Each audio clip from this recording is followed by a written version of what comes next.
Latest updates ఎప్పటికప్పుడు పొందడానికి big TV WhatsApp channel follow అవ్వండి. లింక్ డిస్క్రిప్షన్ లో ఉంది.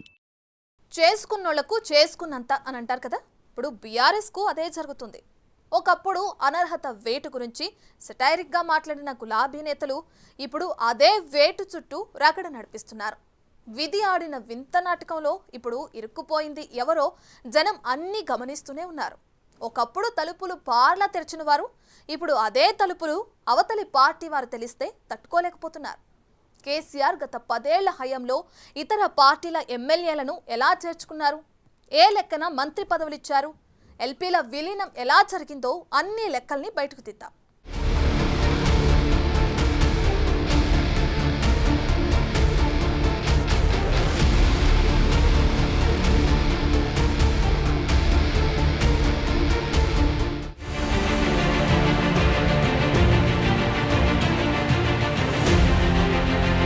పార్టీ ఫిరాయింపులైనా అనర్హత వేటైనా టోటల్ గా ఈ వ్యవహారమంతా హైకోర్టు, సుప్రీంకోర్టు దాకా వెళ్లినా ఫైనల్ గా స్పీకర్ దగ్గరికే మ్యాటర్ వస్తుంది. ఆయన పరిధిలోనే నిర్ణయాలకు ఛాన్స్ ఉంది. చట్టం కూడా ఇదే చెప్తోంది. అయితే నిర్ణయం ఎప్పటిలోగా తీసుకోవాలన్న విషయంపై ఫిరాయింపుల నిరోధక చట్టంలో ఎలాంటి టైం బౌండ్ లేదు. అది కొన్ని వారాలైనా పట్టొచ్చు, కొన్ని నెలలు, ఏళ్లకేళ్లు కూడా పట్టొచ్చు.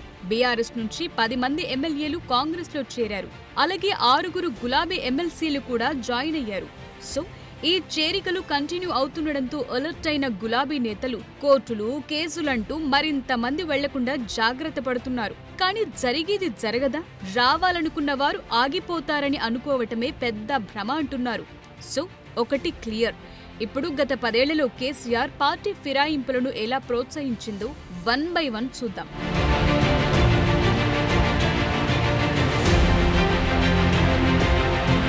ఫిరాయింపులంటే ఏంటి అన్నట్లు ఇప్పుడు క్వశ్చన్ మార్క్ ఫేస్ పెడుతున్నారు గులాబీ లీడర్లు. చేసిందంతా చేసి ఇప్పుడు అనర్హత వేటు వేయాలని కోర్టుల చుట్టూ తిరుగుతున్నారు బీఆర్ఎస్ నేతలు.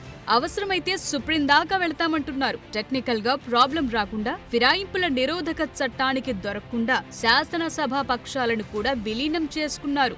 రాజకీయమన్నాక ఇదంతా కామన్ అని సగటు జనం అనుకోవచ్చు. మరి సంఖ్యాబలం ఉండి కూడా చేర్చుకోవటం ఒక ప్రశ్న. ఎల్పీల విలీనం కంటే ముందు ఫస్ట్ టర్మ్ లో తలసాని వంటి వాళ్లను చేర్చుకుని ఏకంగా మంత్రి పదవులు కట్టబెట్టడం ఇవన్నీ జరిగాయి. 2 టర్మ్లలో కలిపి 60 మందికి పైగా ఎమ్మెల్యేలను కారెక్కించుకున్నారు. అధికారం పోయాక రాజ్యాంగం, న్యాయస్థానాలు గుర్తొచ్చాయా అన్న ప్రశ్నలకు బీఆర్ఎస్ నుంచి జవాబుందా? నేడిచ్చినటువంటి తీర్పు బీఆర్ఎస్ పార్టీకి చెంప చెల్లుమణేలా వచ్చినట్టు తీర్పుగా మేము భావిస్తున్నాం. స్పీకర్ గారికి ఉన్నటువంటి విశేష అధికారాలు మేము మొదటి నుంచి చెప్తున్నాం. కేటీఆర్ గారు ఇంతెంత ఎగురుతూ అప్పుడే ఉప ఎన్నికలు వచ్చేస్తున్నట్టుగా ఓ ఫీలింగ్ కల్పించేసి, భ్రమలు కల్పించేసి, వాళ్ళు 10 సంవత్సరాల అధికారం ఉన్నప్పుడు 60 మంది శాసనసభ్యుల్ని, శాసనమండలి సభ్యుల్ని నిర్లజ్జగా పార్టీలో చేర్చుకొని పార్టీలను కూడా వాళ్ళ పార్టీలో విలీనం చేసుకొని, కాంగ్రెస్ పార్టీని కూడా విలీనం చేసుకొని ప్రజాస్వామ్యాన్ని కూని చేసినటువంటి ఈరోజు కేటీఆర్ గారు గొప్ప గొప్ప గొప్ప గొప్ప మాటలు, పెద్ద మాటలు, అసహించుకునేటువంటి మాటలకు ఈరోజు ఏం సమాధానం చెప్తారు అంటున్నాం.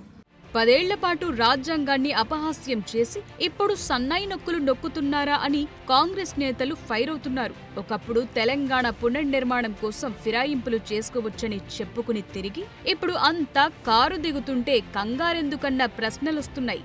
ఫైనల్ గా బీఆర్ఎస్ లో మిగిలేది ఆ నలుగురే అంటున్నారు. 2014లో తెలంగాణ రావటం, అప్పుడు జరిగిన అసెంబ్లీ ఎన్నికల్లో అప్పటి టీఆర్ఎస్ గెలవటం చకచకా జరిగిపోయాయి. అప్పట్లో గులాబీ పార్టీ కేవలం 63 సీట్లతో అత్యవసర మెజార్టీతో మాత్రమే గెలిచింది. మెజార్టీ కంటే 3 సీట్లే ఎక్కువ. రాజకీయ పునరేకీకరణ కోసం అంతా కలిసి రావాలంటూ ఒక విచిత్రమైన పిలుపునిచ్చారు. సీన్ కట్ చేస్తే 2014లో ఇంద్రకరణ్ రెడ్డి, కోనప్ప ఇద్దరిని టీఆర్ఎస్ లో కలిపేసుకున్నారు.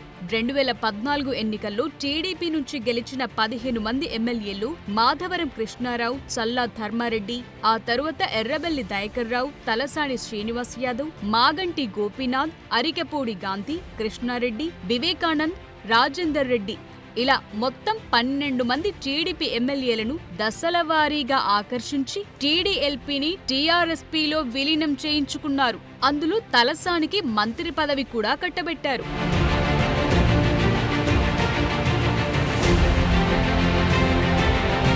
2018లో ముందస్తు ఎన్నికలకు వెళ్లి 89 స్థానాల్లో అభ్యర్థులను గెలిపించుకుని 2018 డిసెంబర్ 13న ముఖ్యమంత్రిగా రెండోసారి పదవిలోకొచ్చారు కేసీఆర్. అప్పుడు బలమున్నప్పటికీ కాంగ్రెస్, టీడీపీ రెండు పక్షాల వారిని పార్టీలో చేర్చుకుని బలహీనంగా ఉన్నామనుకున్న చోట బలం పెంచుకున్నారు. 2018 ఎన్నికల్లో టీడీపీ 2 సీట్లను గెలుచుకుంది. ఖమ్మం జిల్లాలోని సత్తుపల్లి నుంచి సండ్ర వెంకట వీరయ్య, అశ్వరావుపేట నుంచి మెచ్చ నాగేశ్వరరావును కూడా 2021లో చేర్చుకుని టీడీపీ దుకాణం పూర్తిగా బంద్ చేయించారు కేసీఆర్. కాంగ్రెస్ ను మరింతగా బలహీనపరిచేందుకు ఆపరేషన్ ఆకర్ష్ చేపట్టారు. ఇందులోనే 12 మంది ఎమ్మెల్యేలకు గాలం వేసి జాయిన్ చేసుకున్నారు. ఆత్రం సక్కు, జాజాల సురేందర్, సుధీర్ రెడ్డి, సబితా ఇంద్రారెడ్డి, పైలట్ రోహిత్ రెడ్డి, చిరుమర్తి లింగయ్య, గండ్ర వెంకట రమణారెడ్డి, రేగా కాంతారావు, హరిప్రియ నాయక్, బనమా వెంకటేశ్వరరావు, కందాల ఉపేందర్ రెడ్డి, హర్షవర్ధన్ రెడ్డిని జాయిన్ చేసుకున్నారు. ఆ దెబ్బకు కాంగ్రెస్ ప్రతిపక్ష హోదా కూడా కోల్పోయింది. అదందరికీ తెలిసిన హిస్టరీ. నాడు ఇది తప్పని కాంగ్రెస్ ఎంత చెప్పినా పెడచెవిన పెట్టారు కేసీఆర్. నేడు అదే వలసలు కాంగ్రెస్ లోకొస్తుంటే మాత్రం ఓర్చుకోలేకపోతున్నారు. అంటే అంతా తాము అనుకున్నదే జరగాలనుకుంటున్నారు. కానీ అనుకున్నవన్నీ జరిగితే అది రాజకీయం ఎందుకవుతుంది? ఈ వాస్తవాన్ని గుర్తించనంత కాలం బీఆర్ఎస్ కు భంగపాటు తప్పదని హస్తం నేతలు గుర్తు చేస్తున్నారు.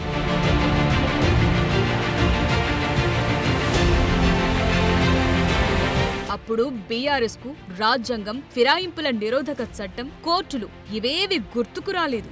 కానీ ఇప్పుడు ఓ 10 మంది కారు దిగగానే కోర్టులు, కేసులంటూ హడావిడి పెంచారు. బైపోల్స్ వస్తాయని, ఇక గెలిచేస్తామనుకుని ఊహల్లో తేలారు. కానీ అసలు వాస్తవం గుర్తు తెచ్చుకోలేకపోయారా అన్న ప్రశ్నలైతే వస్తున్నాయి. కేసీఆర్ తొలి టర్మ్లో కోమిటిరెడ్డి వెంకట్రెడ్డి, సంపత్ కుమార్ స్పీకర్ పైకి హెడ్ ఫోన్స్ విసిరి గాయపరిచారన్న కారణం చూపి 2 సభ్యత్వాలు రద్దు చేయించిన చరిత్ర ఉంది. సో కర్మ సిద్ధాంతం అనేది ఒకటుంటుంది. అది ఎప్పటికైనా తగులుకుంటది అన్నది ఇప్పటి పరిణామాలు చూస్తున్న వారికి అర్థమయ్యే విషయం.